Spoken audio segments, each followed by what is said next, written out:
Hi, I'm your host, Marsha Florence, with Just Dance Podcast Live. Thank you, ladies and gentlemen, for joining us this Thursday afternoon.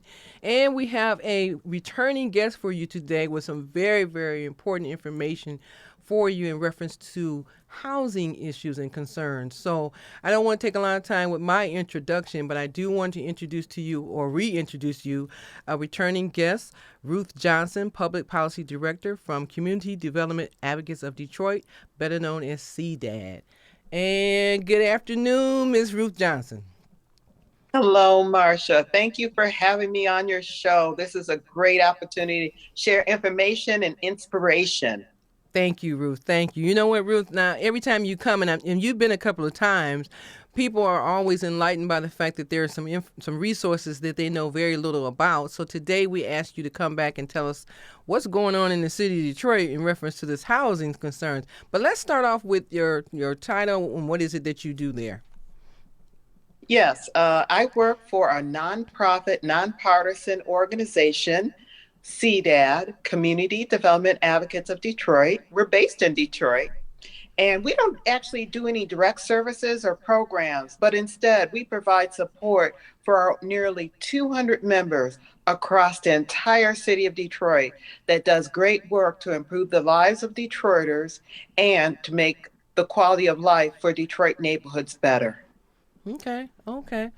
So Ruth, and we always have some very touching subjects on Just Dance about things that go on, and that people say, "Well, I didn't know anything about that." So what's going on today in today's housing concerns? Because I know there's a moratorium on things. There's a window for resources to be used, and people are not getting them fast enough to know when to apply and how to. So where are we at today with what assistance is available for tenants and landlords? I'm happy to talk about the situation with the rental and eviction situation, and specifically what resources are available for Detroit tenants and landlords. So first of all, I want to clarify, the federal eviction moratorium is no longer in effect, meaning landlords can file an eviction action against a tenant for back rent. Okay. So that's important for your listeners, your watchers, to know that we don't have the moratorium, the eviction ban, any longer. Mm-hmm. However, don't despair, have hope. There is help available.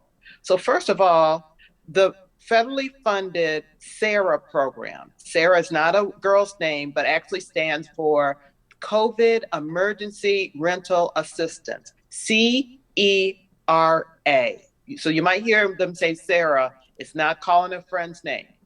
But what that program does, and it's across the country, it may be slightly different in different communities or states, but basically it's to provide rental and utility payments, and in some cases, broadband internet payments to tenants, but also provide tenants with legal representation in case their landlord files eviction against them.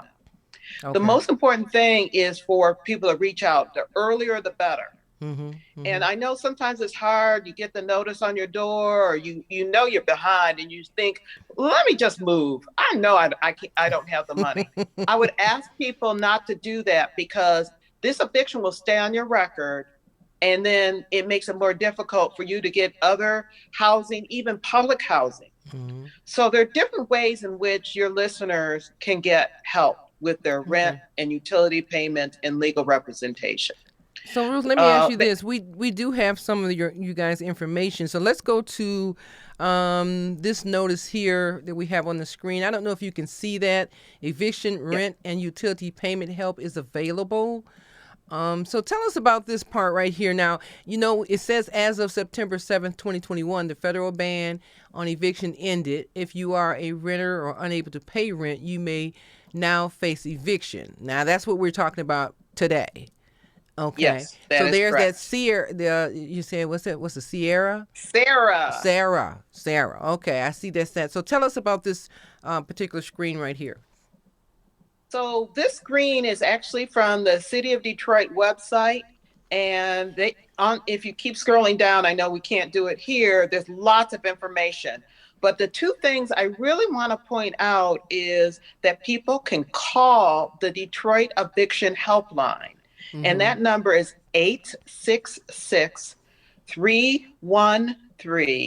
866-313-2520. And what's important to know is sometimes people, they don't know how to fill out these forms. They don't know what information they need. Your listeners can actually make an appointment so a navigator can help them navigate all these different forms, all these different informations, help them get the help they need. But for some people, they're fine just doing it online. So they can file an application through the state of Michigan website. And Okay. this would be whether you're in Detroit or elsewhere.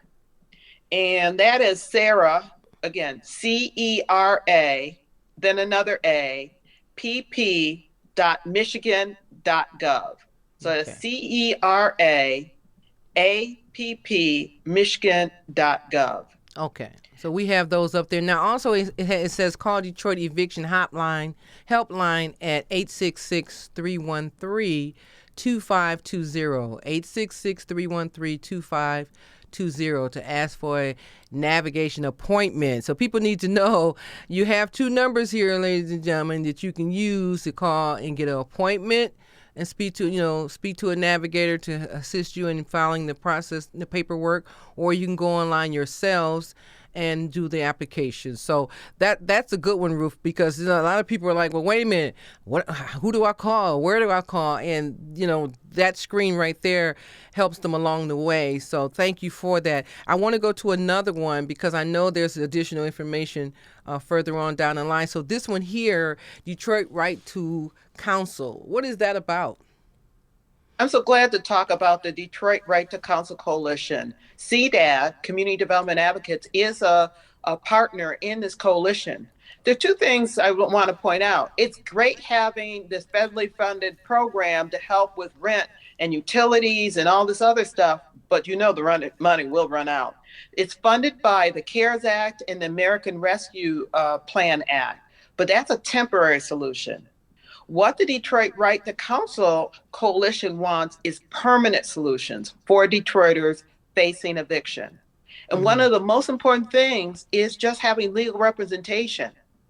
Right. Studies show that between 80 to 90% of landlords have an attorney with them in 36 District Court, but only between 4 or 7% of tenants. You can see that imbalance. I don't care how smart you are, how Mm-hmm. many legal TV shows you've watched, how many mystery and thriller books, and about court procedure. It's always good to have someone Yes. licensed and experienced in landlord tenant law at your Mm-hmm. side. Mm-hmm. It And so, is. what we're It is. asking is for the city of Detroit to pass and fund a right to counsel ordinance. Mm-hmm. That's 13 great. other states and cities have right to counsel ordinances, and they fund them. And what those cities and states have shown, the city and the residents actually save money Mm-hmm. and save from the harmful effects, the traumatic effects of eviction and housing instability. It's a good investment in Detroit and Detroiters. Very much, very much, very, very much. I know the hot topic too on the table is the property taxes. So I think this third slide here, Office of the Assessor. Now, a lot of people don't know what an assessor does. some do, some don't, and we hope to invite the city of Detroit assessor and in other areas too, River Rouge, Highland Park. The assessors need to come and generally provide resources or information so people can clearly know what does the assessor do for their residents. So, Ruth, can you fill us in on this screen right here? Anything about the assessors or the assessor's office? Well, really, I know as much as probably the average person about the assessor in the city of Detroit or other cities.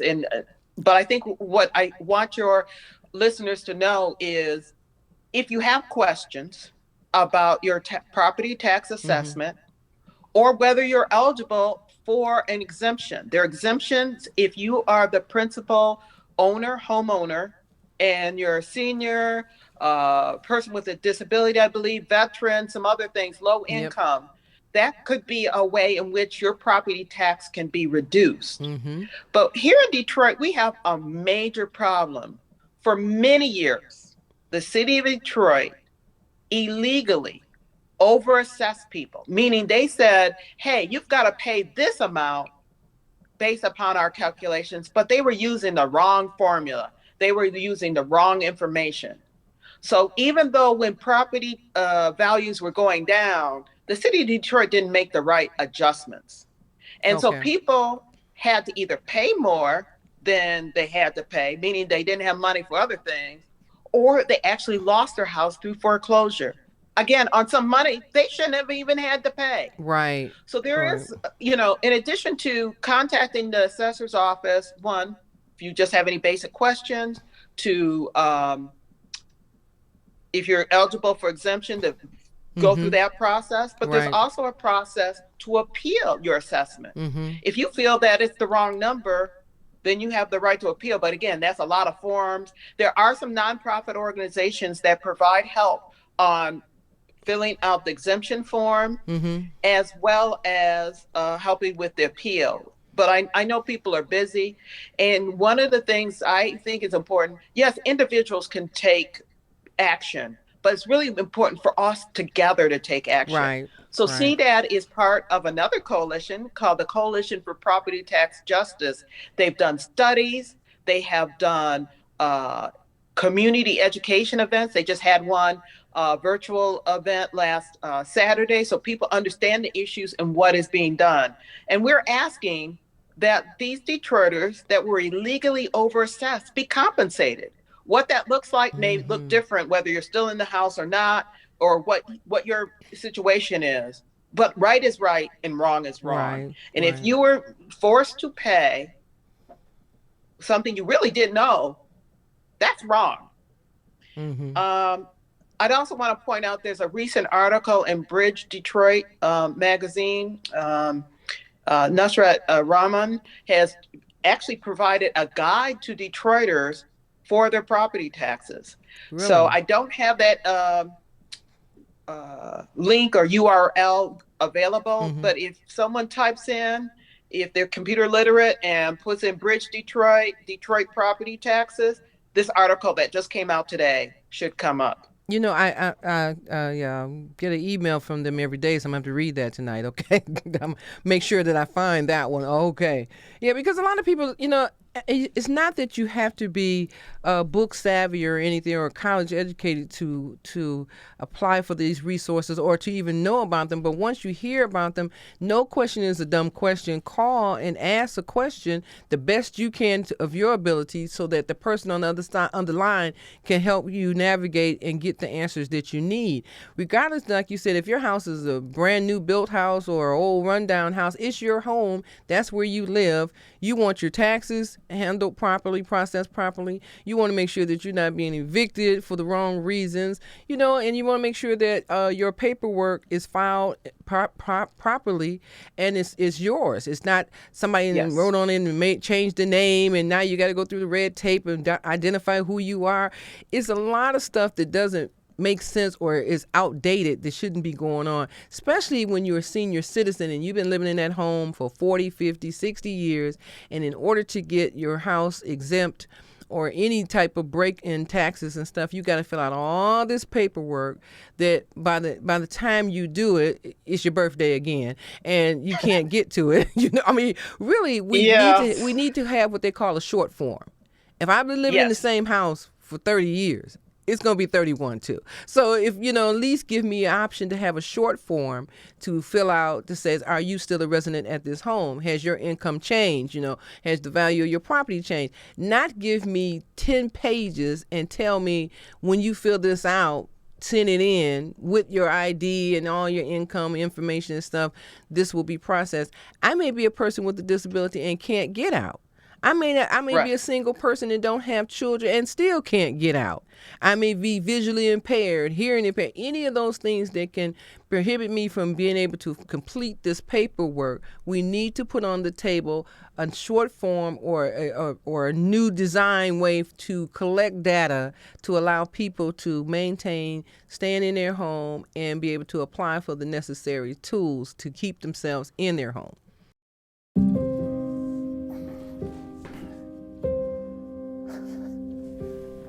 You're there for them. We're here for you. Find free care guides at aarp.org/caregiving.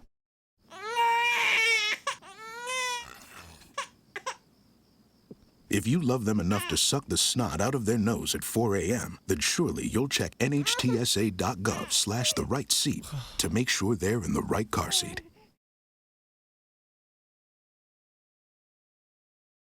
I'm agree hoping somebody hear this. 100%. Right. I'm hoping somebody hear Well, this. there is a short form. I'm so happy to tell you, Marcia, there is a short form for the primary resident exemption. My problem is they keep calling it something different. Before it was called HTAP, and then it was called something else, and now it's called the HOPE form.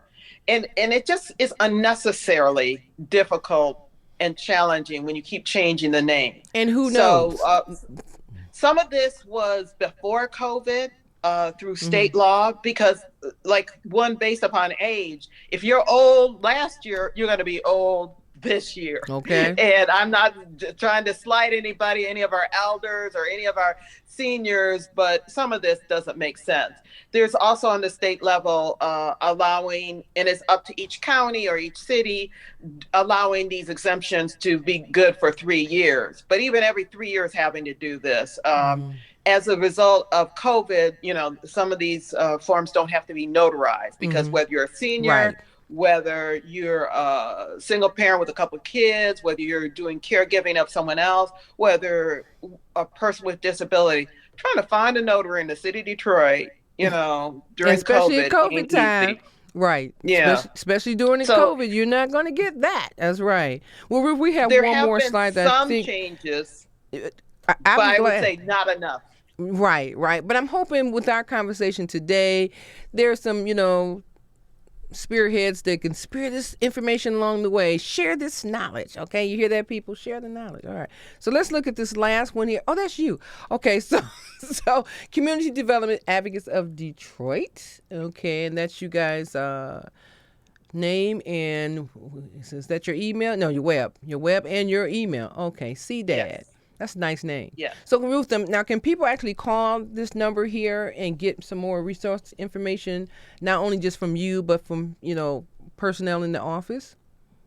Well, as I said, we don't do any direct service or programming, so we'd really just do referrals and connections. Okay. I would suggest that people go first to the things that you and I have provided as resources, because those are the people who really are the experts and can provide the help. The other thing, just be aware, is we are working remotely. So most likely, like I was in the office yesterday because I had to take my car into the shop, but normally I work from my dining room table. So the phone is not being monitored during business hours. You'd leave a message.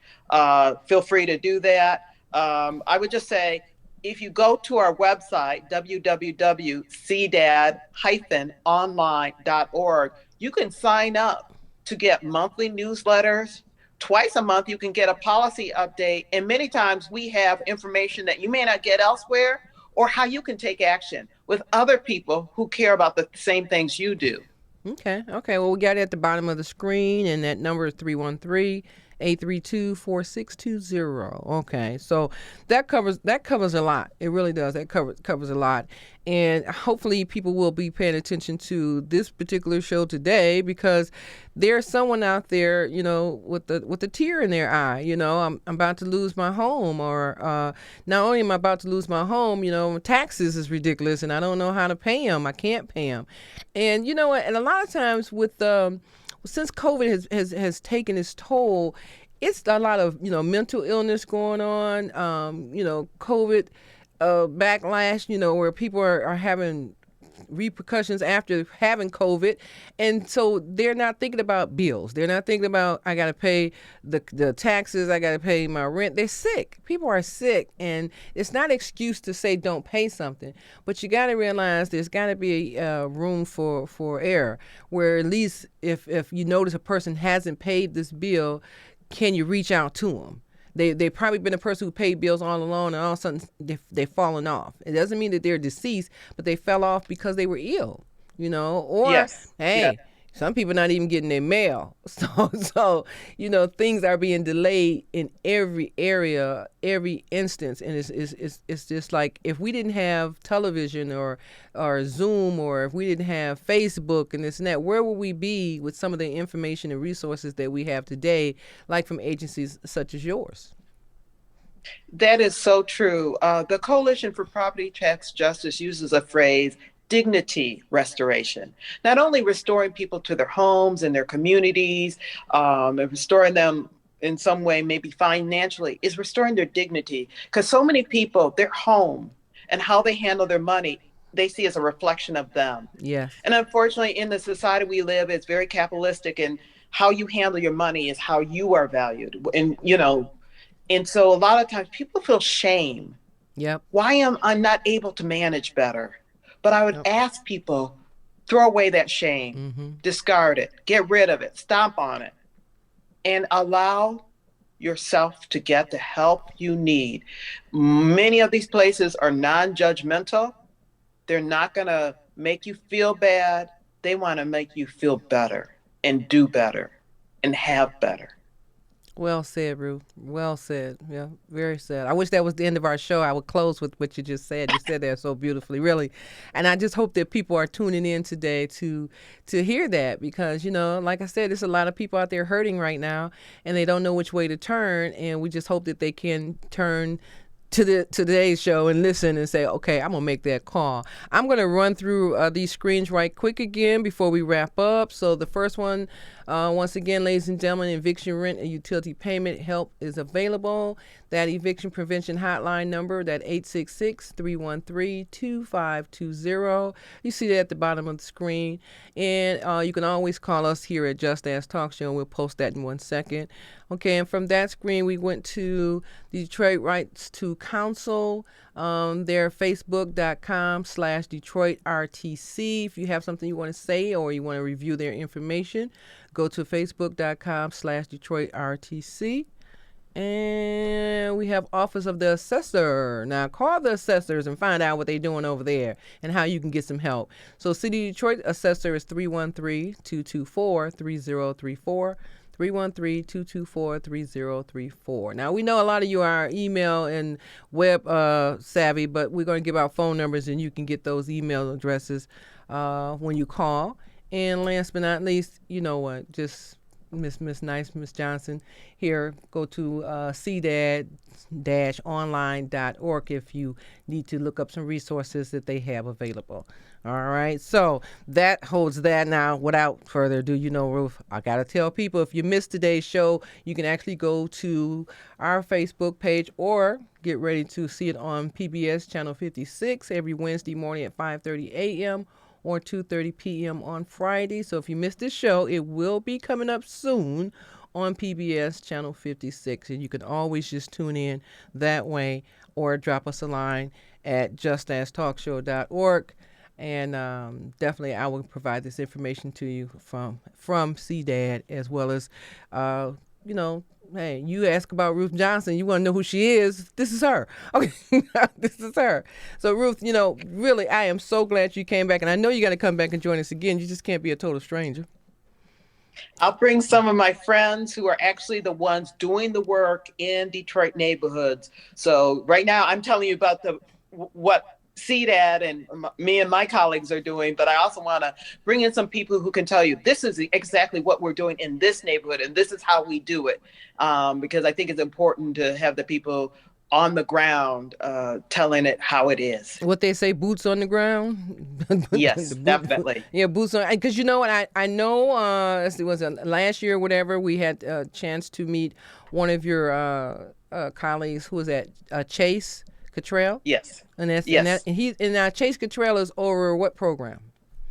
He is over building community value. Okay. So it's an organization that actually trains people to be developers of affordable housing, especially our African American developers. So it's nothing like having Detroiters build housing for other Detroiters. Okay. So they can go to Building Community Value website and get more information about the classes and supports that Chase Cantrell provides. If people missed that show, we'll bring it back. I'm not sure. I think that show aired, but we'll bring it back and definitely have Chase come back and join us again and give us an update on what's going on, so that people, this young generation needs to understand about housing and building and carpentry and stuff like that. I mean, if you see an old house and you say, I wouldn't mind having that house, check into it and see if you can afford to buy that house as is, and then hey, you and your friends or whoever have you, family members, get together and restore that house.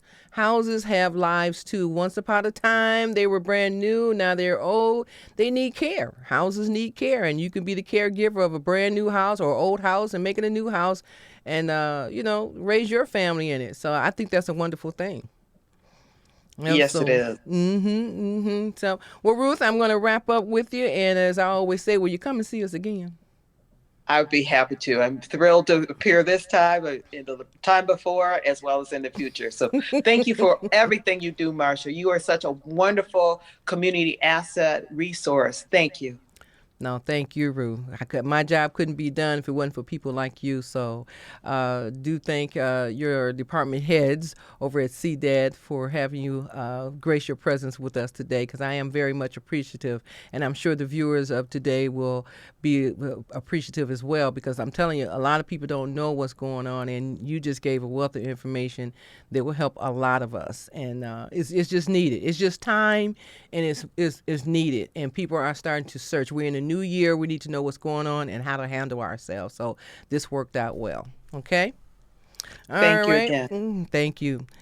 Well, ladies and gentlemen, you know who I am. I'm your host, Marsha Florence, for Just Ask. And what do I always say? Now, you see the information at the bottom of the screen for Ruth, so you can always go there if you need to contact them. And then you can always go to us as well.